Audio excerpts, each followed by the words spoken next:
Premier Daniel Andrews is with us. Jane, go ahead. Good afternoon. Good afternoon, Jane. Mr Andrews, you're continually going on about the 50 level crossings. Now, it's only possible to do 2, maybe 3. I don't think 3 have ever been done per year.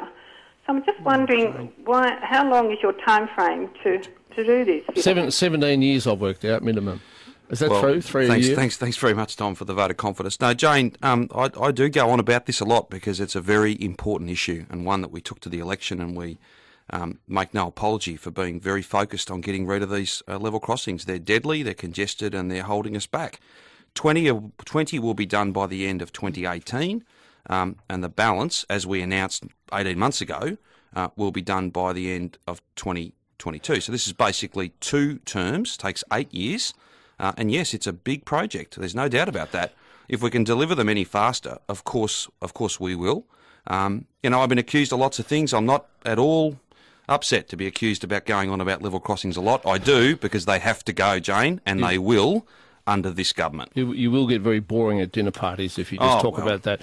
I've been called much worse than boring, Tom. Yesterday we had a discussion on this, and someone asked me how much faster trains can travel when you have fewer or no level crossings. And I said, look, I seem to recall that if the average speed is, or the top speed is 80, they can probably get up to 100. But then I realised I might have made that up. I mean, do you know how much faster? Well, that self-awareness is a very, very important thing. How much faster it's not will about trains speed. go? No, it isn't about speed. It's about there are a certain amount of slots on the track, right? Yeah. So there's a certain amount of space for the number of train sets, the number of multiple carriage trains to run in one direction for any one period of time. The other way to think about it, so if you run more trains, the easiest way to think about it is perhaps this: if you were to run more trains on the Dandenong line, the gates would be down, the boom gates would be down all the time, basically all of the time, I see. which So would cause complete traffic mayhem.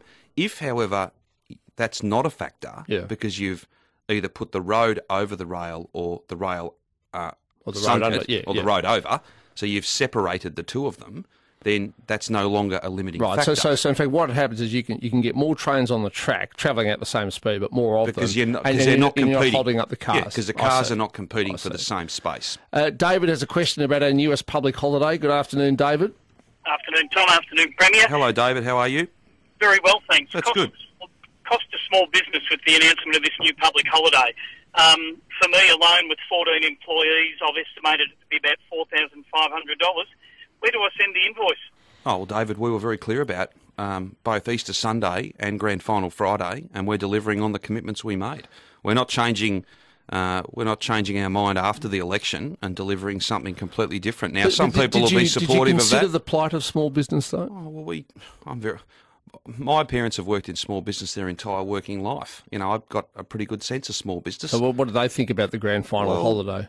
What they want to see is, for the first time in a long time, a government that makes promises before the election, keeping them afterwards. But are you sure this is a good promise? Absolutely, it's a good promise. I agree that it's good to fulfil your promises. The shops will be full. The hotels will be full. I think we'll finish up with many, many Melburnians going, perhaps not footy fans, going to regional Victoria because of the long weekend. I'd encourage them to do that. We'll have more to say about what I think is going to be one of the biggest AFL family days. So you think it'll be interstate teams playing in the Grand Final? Well, no. Not everybody wants to go to the Grand Final. In fact, the MCG is important as a facility as it is. It's about 100,000, Tom. So because of the long weekend, I think you'll find people perhaps going to many of the great tourism spots and great opportunities across regional Victoria. There'll be many different ways in which we'll see more economic activity. And hopefully, because of the Grand Final Friday public holiday, more people will come down to Melbourne, particularly from regional Victoria, because they won't be working on that day. And while they're here, well, the fashion capital, the retail capital of our nation, hopefully people will be in the shops spending. I must say, I've never... That's pretty good for profits. I've never put Grand Final week and fashion together. But anyway, Brian, good afternoon. Good afternoon, Tom. Good afternoon, Mr. Premier. Hello, Brian. How are you? I'm good, mate. Could I ask a question to the Premier as to why he has cut $375 million from the rural roads budget, including the $160 million country roads and bridges programme? Mr. Andrews? Brian, you can ask me, but you're wrong. I haven't made those cutbacks at all. We took important commitments to the election, and we'll honour all of them. I was just out talking about country roads and bridges. I was just down in Gippsland recently announcing the best part of $60-odd million for upgrades to important bridges and important roadways that help get our agricultural produce to market. It's about making sure that we've got bridges that are strong enough so that high-performance freight vehicles, high productivity freight vehicles, I should say, are able to take produce to market much more quickly, much more safely. I think it's wrong to suggest that we've done anything other than lay out a clear agenda to make our roads better and bring some consistency to road funding. Not this up and down each year, but a consistent spend over 8 years as well. We've made a long-term commitment and we'll honour it. Brian, thank you for the call. Helena, go ahead. Yeah, hi, Mr. Andrews. Hello, Helena. How are you? Good, thank you. That's good. I'd just like to mention that I live in the West, and the regional rail project now has been completed for pretty much about a year. And still is not open. I do not understand that. Well, that's a very good question. Now, I've been told your Transport Minister said to me that by June it will open. Is that right? Yeah, it's certainly been put back a bit further than we would like, and that's principally because the previous government did not order enough trains.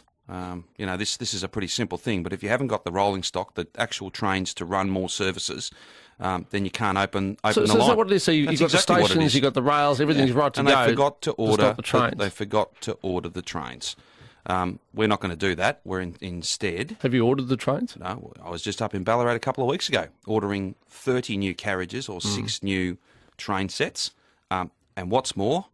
yesterday, there were 37 train sets as part of the announcement I made yesterday. Set, is that multiple, so not individual cars, but a whole train. It's not a toy train. Well, no, they're not. They're very significant pieces of engineering, and they cost many, many hundreds of millions of dollars. So we've already ordered 30 carriages. They're being made, pretty much from the 1st of July. That saves some jobs up in Ballarat, and those trains will be ready quite soon.